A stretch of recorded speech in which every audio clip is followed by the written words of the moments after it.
بسم اللہ الرحمن الرحیم۔ تو آج ہم بات کریں گے زکوٰۃ کے متعلق کہ زکوٰۃ کس پر فرض ہے اور کتنی زکوٰۃ دینی چاہیے اور کس کو دینی چاہیے، کہ زکوٰۃ کا مستحق کون ہوگا۔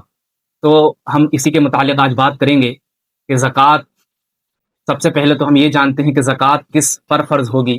تو زکوٰۃ صاحب نصاب پر فرض ہوگی، جو کہ صاحب نصاب اور صاحب مال ہو، یعنی کہ 7.5 تولے سونا اور 52.5 تولے چاندی کا مالک ہو، یا پھر 7.5 تولے سونا اگر اس کے پاس نہیں ہے بلکہ 52.5 تولے چاندی ہے تب بھی اس پر زکوٰۃ فرض ہوگی، یا پھر دونوں سونا اور چاندی ملا کر اس کی قیمت 52.5 تولے چاندی تک پہنچتی ہو تب اس پر بھی زکوٰۃ فرض ہوگی، اس شخص اور اس عورت پر زکوٰۃ فرض ہوگی۔ تو زکوٰۃ عاقل اور بالغ پر فرض ہوگی، عاقل اور بالغ پر فرض ہوگی، مرد اور عورت کا عاقل اور بالغ ہونا یہ ضروری رہے گا۔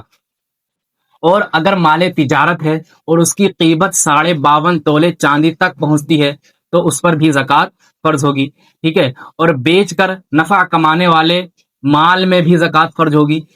اگر آپ کی نیت تھی کہ میں کوئی مال بیچوں گا اور اس سے جو نفع کماؤں گا تو اس مال میں بھی زکوٰۃ آپ پر فرض ہوگی۔ کاروبار کی نیت سے خریدی گئی تمام چیزیں، کچھ بھی ہو چاہے اس میں، تمام میں زکوٰۃ فرض ہوگی۔ دیا گیا قرض جس کی واپسی کی امید ہے آپ کو، آپ نے کوئی قرض دیا ہے اور آپ سوچ رہے ہیں کہ وہ ہمارے پاس نہیں ہے اور اس پر زکوٰۃ ہم نہیں دیں گے، تو ایسا نہیں ہوگا، بلکہ آپ کو امید ہے کہ وہ ہمیں واپس ملے گا، تب اس پر زکوٰۃ فرض ہوگی۔ اور آپ کو یہ امید ہے کہ وہ ہمیں کبھی واپس ہی نہیں ملے گا، یہ آپ کو یقین ہے، تب اس پر زکوٰۃ فرض نہیں ہوگی۔ آپ نے نقد کچھ جمع کر رکھا ہے، یعنی کہ کچھ ایسی قیمت جمع کر رکھی ہے، پیسہ وغیرہ، کہ جس کی قیمت جو ہے 52.5 تولے چاندی تک پہنچتی ہو، تو اس پر بھی آپ پر زکوٰۃ فرض ہوگی، اس پر بھی، ٹھیک ہے۔ زمین کی جو پیداوار وغیرہ ہوتی ہے اس پر بھی زکوٰۃ پر فرض ہوگی۔ باہر چرنے والے جانور، جیسے آپ کے پاس جانور ہیں اور وہ باہر چرتے ہیں پورا دن، تو اس پر بھی زکوٰۃ فرض ہوگی۔ شیئرز وغیرہ خرید رکھے ہیں تو ان پر بھی زکوٰۃ فرض ہوگی، ان پر بھی زکوٰۃ فرض ہوگی۔ اب ہم جانتے ہیں کہ کن چیزوں پر زکوٰۃ فرض نہیں ہوگی، کن چیزوں پر زکوٰۃ فرض نہیں ہوگی۔ تو ضروریاتی زندگی، یعنی کہ ہمارے کپڑے وغیرہ، ہمارے برتن وغیرہ جو ہم یوز کرتے ہیں، ہمارا گھر وغیرہ، ان چیزوں میں زکوٰۃ فرض نہیں ہوگی۔ جیسے رہنے کا مکان وغیرہ ہو گیا، ٹھیک ہے۔ واجب الادا قرض، یعنی کہ ہمارے اوپر قرض ہے اور ہم نے قرض لیا کسی سے، یعنی کہ ہمارے پاس 1 لاکھ روپے ہیں، ہم نے 1 لاکھ روپے کسی سے ادھار لیے ہیں، قرض لیا ہے، تو ہمیں اس 1 لاکھ میں زکوٰۃ فرض نہیں ہوگی، کیونکہ ہمیں وہ واپس کرنے ہیں، وہ ہماری نہیں ہے، ہمارے اوپر وہ قرضہ ہے، ٹھیک ہے۔ استعمال کی سواریاں، آپ کے پاس جو استعمال کی سواریاں ہیں جیسے کہ بائک وغیرہ، کارز وغیرہ ہو گئی، تو ان پر بھی زکوٰۃ نہیں ہوگی۔ لیکن اگر آپ کے پاس جو انگوٹھی رہتی ہے چاندی کی تو اس میں زکوٰۃ ہوگی، کیونکہ وہ جو ہے سونے اور چاندی کی ہے، اس لیے سونے اور چاندی شرط ہے کہ اگر سونا چاندی ہے تو اس میں زکوٰۃ ہوگی آپ پر۔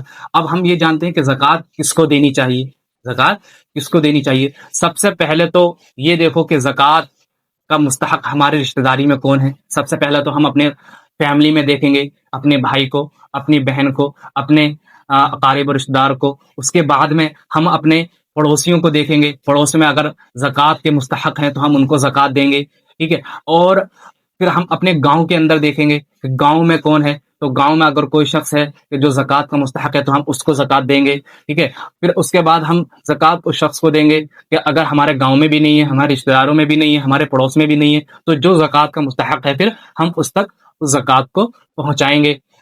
اور مسافروں کو زکوٰۃ دینی چاہیے، غریبوں کو، یتیموں کو، مسکینوں کو زکوٰۃ دینی چاہیے، ان تمام لوگوں کو زکوٰۃ دینی چاہیے، اور جو اللہ کی راہ میں جہاد کرتے ہیں ان لوگوں کو بھی زکوٰۃ دینی چاہیے۔ تو زیادہ سے زیادہ زکوٰۃ ادا کرنے کی اللہ رب العزت سے یہی دعا ہے کہ ہمیں زیادہ سے زیادہ زکوٰۃ ادا کرنے کی توفیق دے، اور ہمیں اپنے مالوں کا جو گندگی ہے، اپنے مالوں کا جو میل ہے، وہ اپنے مالوں سے دور کرنے کی توفیق عطا فرمائے، اور جو زکوٰۃ کا مستحق ہے اس تک اس زکوٰۃ کو پہنچانے کی توفیق عطا فرمائے۔ آمین یا رب العالمین۔